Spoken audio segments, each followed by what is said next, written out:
The Heilwald Loophole is a bizarre first-person horror adventure game where you discover strange and unnatural things going on at the Heilwald Klinikum. Atmosphere. The atmosphere is a real mixed bag. Some areas are dark and foreboding, others are somehow sad and melancholy, and some just eerie and quiet. But there's so many strange and confusing tones thrown in together, from the chef that sits in a soup pot and rolls around in a wheelchair, to the patient who crawls up to you and asks you to clean a toilet. The game's odd sense of humour is brought up constantly, and it leaves you confused and apprehensive as to what you're going to see next. There are patients in the bathhouse that have a haunting low poly design thanks to the graphics, and the same thing goes for some of the enemies in the game, with the overall design just being bizarre. And again, thanks to the unpredictable nature to the AI, some of the enemies don't really feel like enemies, with most of them being very polite, even if they're intending to do horrible things.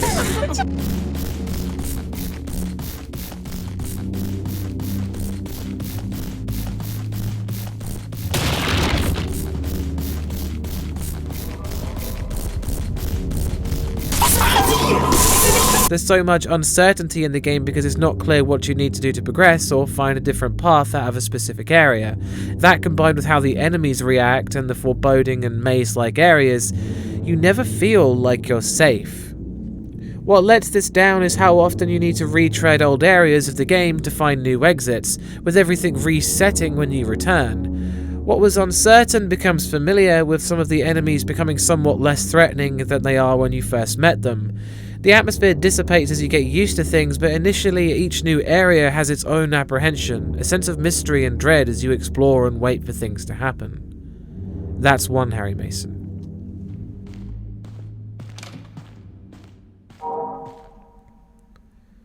Scares. The game's scares are mostly from the AI and their strange nature. From the moment you enter Dr. Randolph's office at the start of the game, there's something about the way he acts that made me uneasy. From the way his voice is a jumbled, sinister-sounding mishmash of vocal clips strung together, to the text that seems to imply that he doesn't like you. If you walk away from him, his voice suddenly changes to English and he lets out a terrifying metallic bellow of "Where are you going?" as he chases you down.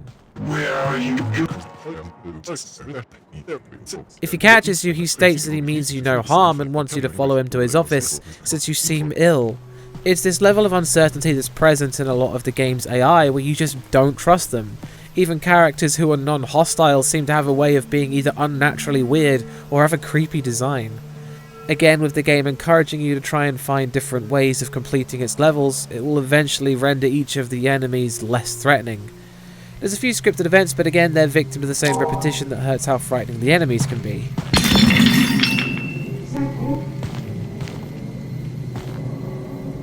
Unlike the atmosphere, the scare's potency degrades much faster through repetition, and whilst it's got a really good idea here, it clashes with another one. That's still one Harry Mason. Sound design. The game's music sounds like randomly generated 1940s dance music, with things being a distorted, heavily reverberated dirge of pianos and horns that come together to make scraping noises or the sound of angry bees. The other pieces are long, menacing drones that back up the area title cards, and they're unsettling and foreboding at the same time. The ambient noises of people murmuring or the sound of rain really help the atmosphere in quiet moments and lend to the weird and sometimes unpleasant nature of the game in others.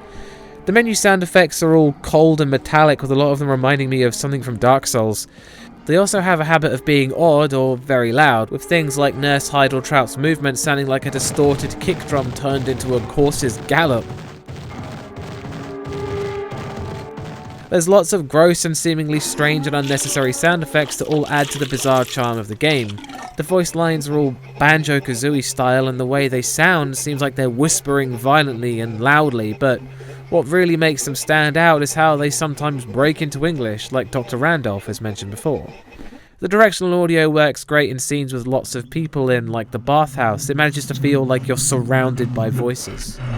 Ultimately, the sound design is strange, but works in the game's favour. That's 2 Harry Masons.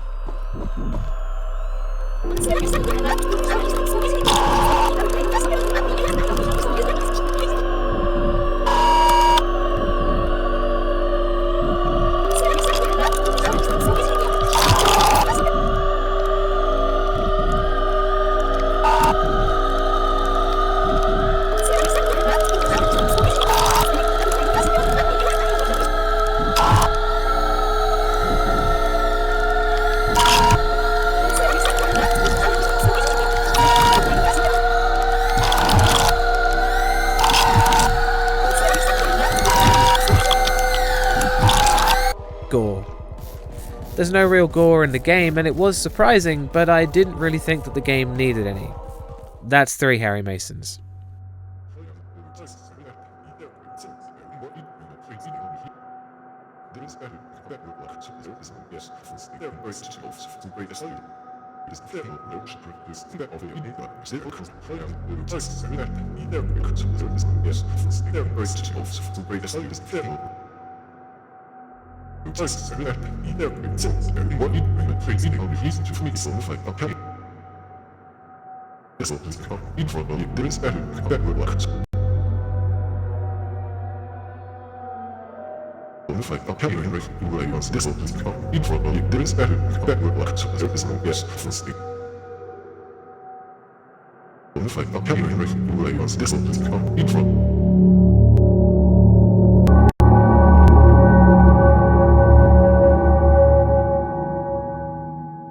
Story. The story opens with some dialogue from Dr. Randolph as he states about a new era of research and that no one dies in the Heilwald Klinikum.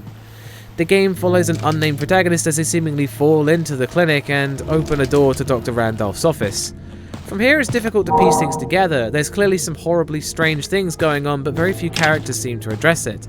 The backstory is revealed through character dialogue and the items of knowledge you find scattered about the world in various areas, and by going through the many routes. The backstory doesn't feel anywhere near as interesting as I feel it should be to compete with just wandering around and exploring the various areas. It explains a lot of upcoming events, but the problem is the game is so bizarre and explains so little of various other things that the brief explanation the items of knowledge grant you feels like it covers nothing at the end of the day. The story did feel like it was constantly progressing, but it was difficult to see what it was progressing towards until it ended, where I was left confused.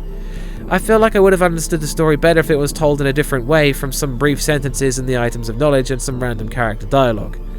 Making the final score 3 out of 5 Harry Masons. I find it hard to dislike this game. It's so weird and strange and has a lot of unique ideas and executes a lot of them very well. I really enjoyed going back through the levels to find things again or try out different areas, but it directly clashes with the horror, which is a shame. Again, I'd like to remind you this whole thing is down to my opinion in horror games, and if you don't share this opinion, then that's cool. I get it.